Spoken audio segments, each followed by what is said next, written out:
វិលមកសាជាថ្មីម្ដងទៀតជួបគ្នាជាមួយនឹង Channel វាចាចុងបិចនៅក្នុងពេលនេះនឹងនាំអារម្មណ៍ប្រិមិត្តទាំងអស់គ្នាទៅតាមដានជាមួយនឹងរឿងកំណប់ក្រោមភ្នោបុរាណវិញម្ដងនៅក្នុងភូមិមួយមានឈ្មោះថាភូមិព្រៃបុរាណដែលមានរឿងព្រេងនិទានដែលចាស់ៗគឺត្រូវបាននិយាយតគ្នាគេថានៅក្នុងព្រៃជ្រៅគឺមានភ្នោបុរាណមួយដែលលាក់បាំងនៅកំណប់មាស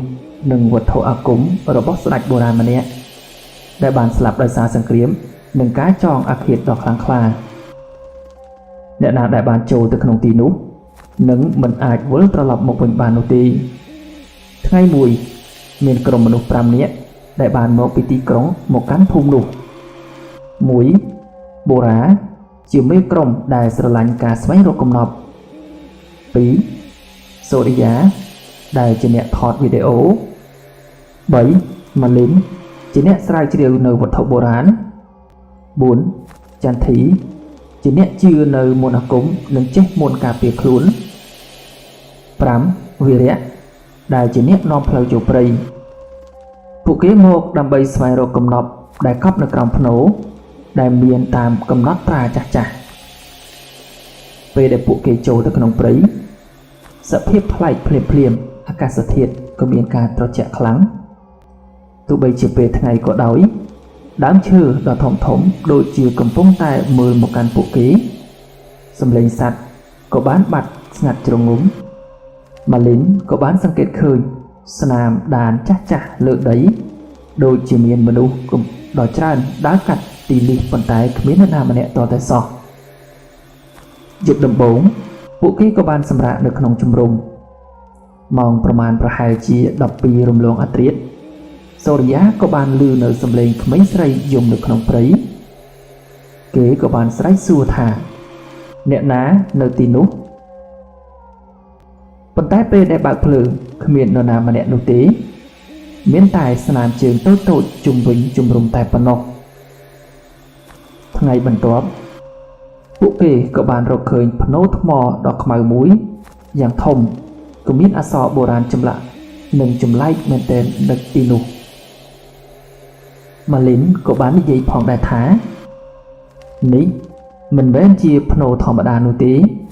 វាជាភ្នោស្ដេចដែលគេចងអាឃាតផងដែរ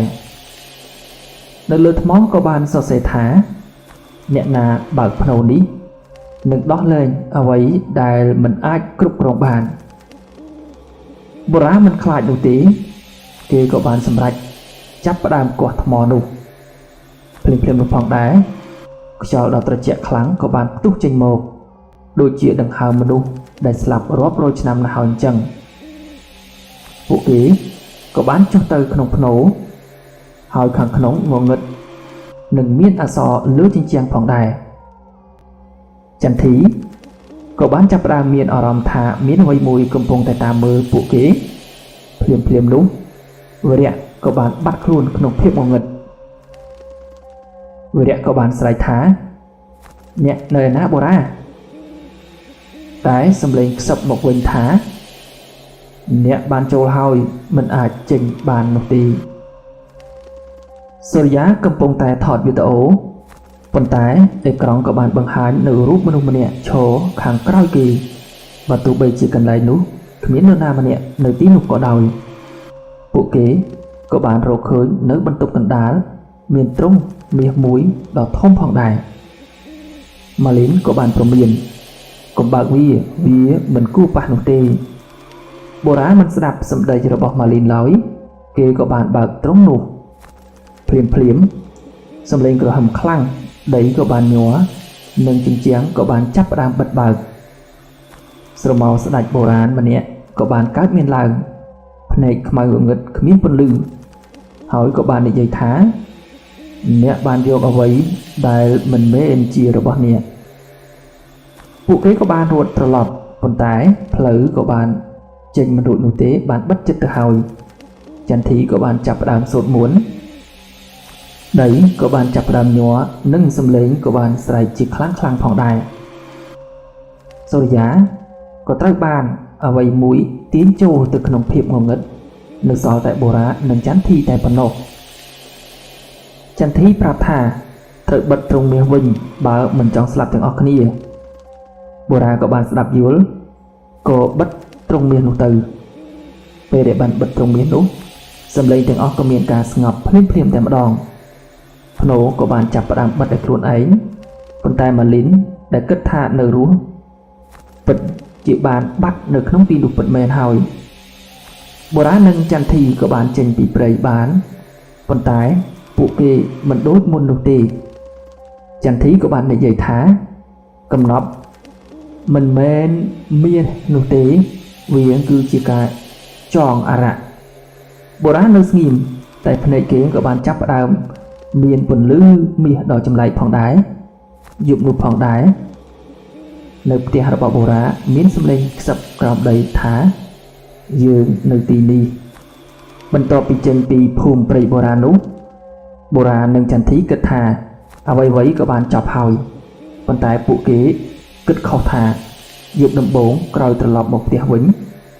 ភូមិទាំងមូលក៏បានចាប់ផ្ដើមមានរឿងចម្លែកដីនៅក្រោមផ្ទះបុរាណក៏បានចាប់ផ្ដើមញ័រតិចដូចជាមានអ្វីមួយកំពុងតែដកដង្ហើមក្រោមដីនោះអញ្ចឹងម៉ោងប្រហែលជា12យប់បុរាណក៏បានឮសំឡេងខ្សឹបដដែលថាយើងនៅទីនេះគេក៏បានក្រោកឡើងភ្លាមផងដែរតែបន្ទប់ទាំងមូលគឺងងឹតសូន្យឈឹងតែម្ដងពន្លឺភ្លើងមិនអាចបំភ្លឺជ្រុងណាមួយបាននោះទេក៏ស្រាប់តែមានស្នាមជើងភក់ក៏បានបង្ហាញលើឥដ្ឋ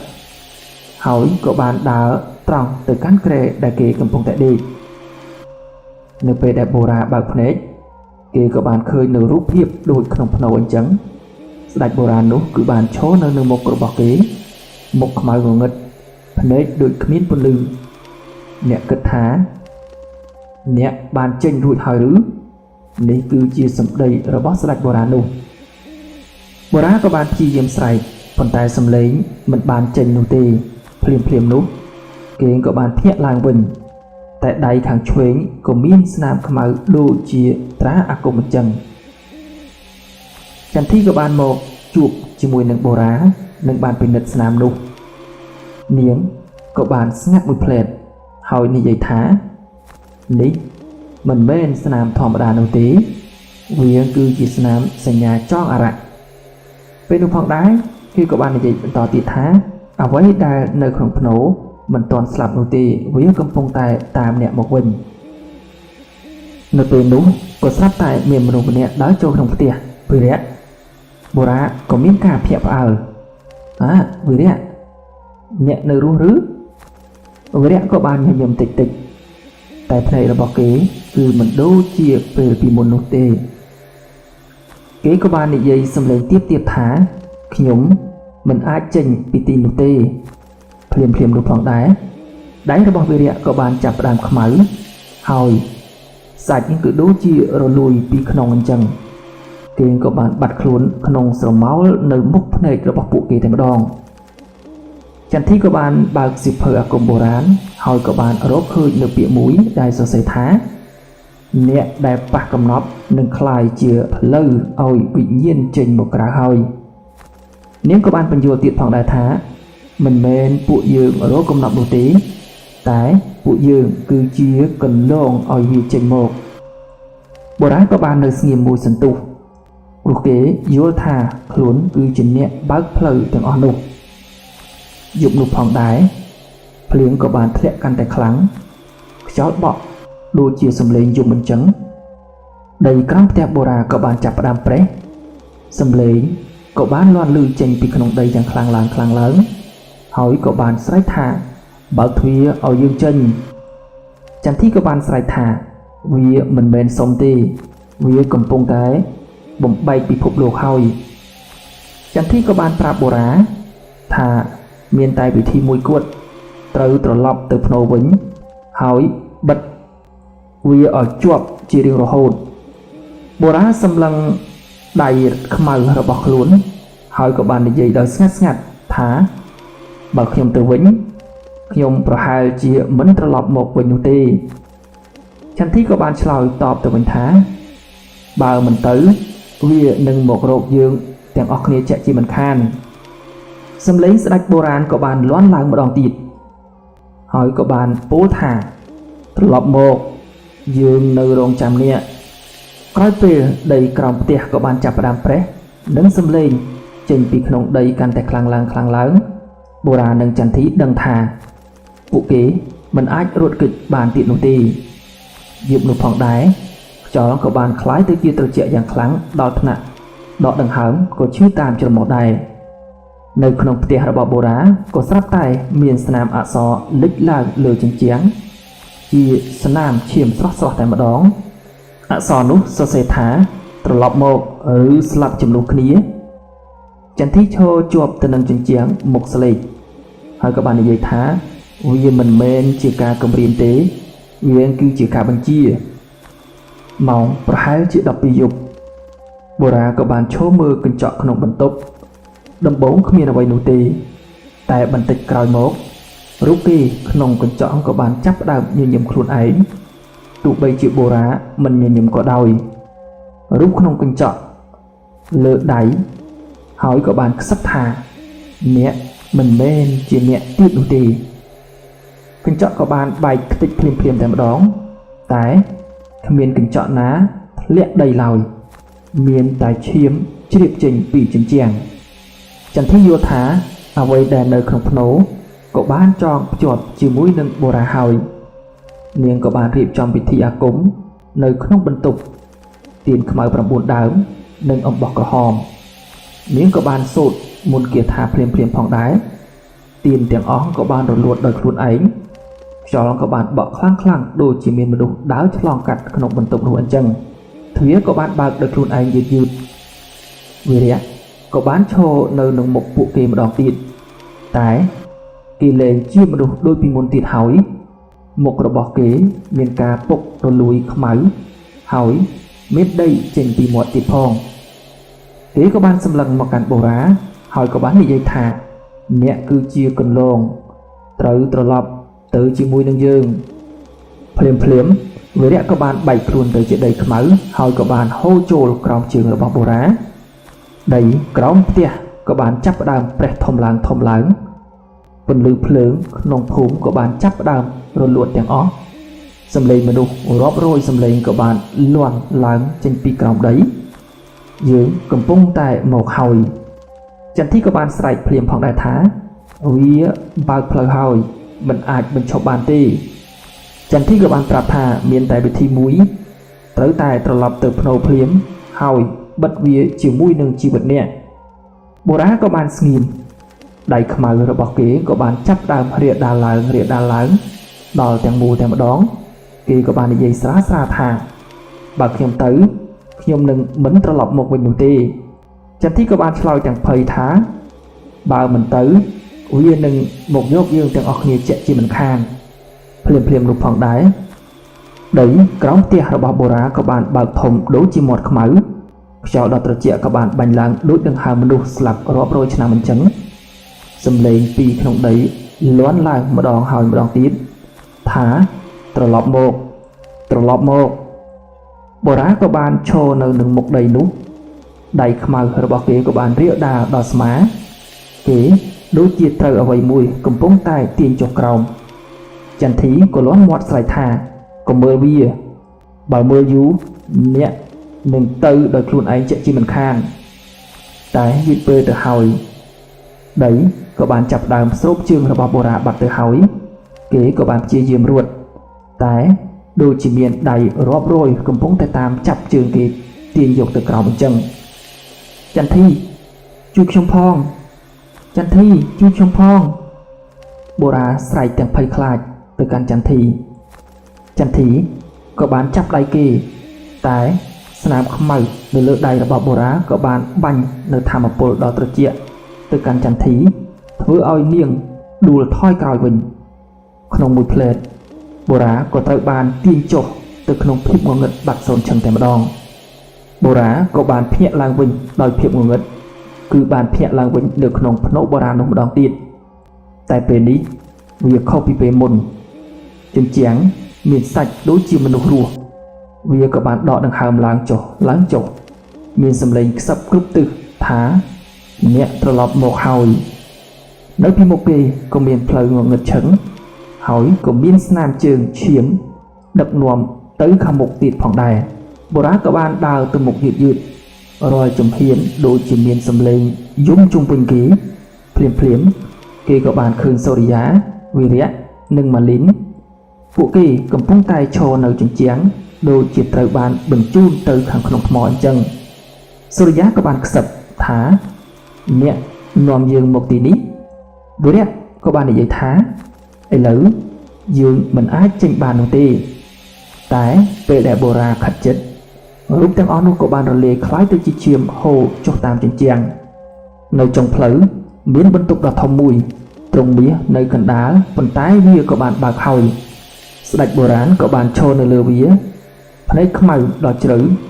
ដូចជាគ្មានពន្លឺអ្វីទាល់តែសោះគេក៏បានសម្លឹងមកកាន់បូរាថាអ្នកមិនមែនមកស្វែងរកកំណត់ទេអ្នកមកបើកទ្វារឲ្យខ្ញុំហើយបូរាខំប្រឹងប្រឆាំងដែរហើយក៏បានស្រែកថាខ្ញុំមិនបានចង់ធ្វើបែបនេះនោះទេស្ដេចក៏បានញញឹមតិចហើយក៏បាននិយាយថាប៉ុន្តែអ្នកបានធ្វើវារួចទៅហើយខាងលើដីចន្ទធីគឺនៅតែរស់នៅឡើយនោះទេនាងក៏បានរៀបចំពិធីដ៏ធំជាងមុនទៅទៀតរហូតដល់ទៅទៀន13ដើមឈាមសត្វរួមជាមួយនឹងអក្សរអាគមបុរាណលើដីហើយនាងក៏បានស្រែកថាបើកផ្លូវត្រឡប់យកគេមកវិញដីក៏បានញ័រខ្លាំងតែ